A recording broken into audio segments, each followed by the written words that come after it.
واللہ ما طلعت شمس ولا غربت الا وانت فی نبی صاحب نے فرمایا ثلاث من کن فیہ وجد حلاوت الایمان، تین خوبیاں ایسی ہیں جس کے اندر ہوگی اس بندے کو ایمان کی حلاوت مل جائے گی۔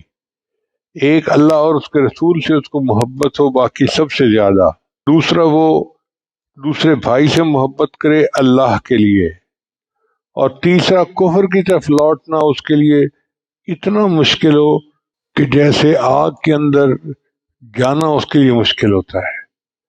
تو ایمان کی یہ مٹھاس ہوتی ہے جو مومن کو استقامت عطا کرتی ہے۔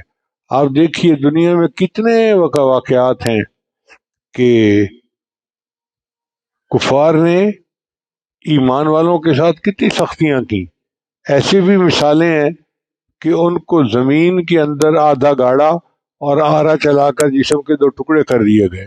بات ایسی بھی مثالیں ہیں کہ ان کے جسم کے اوپر لوہے کی کنگھیاں چلائی گئیں اور ان کے گوشت کو ان کی ہڈیوں سے الگ کر دیا گیا۔ اتنی تکلیفیں، لیکن وہ ایمان کے اوپر جمے رہے۔ کسی نے کہا شکستہ دل سے جو آہ نکلے،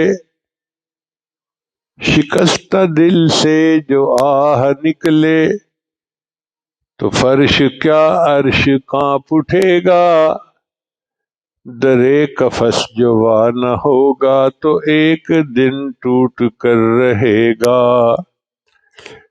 کسی کے روکے سے حق کا پیغام کب رکا ہے جو اب رکے گا، چراغ ایمان تو آندھیوں میں جلا کیا ہے جلا کرے گا۔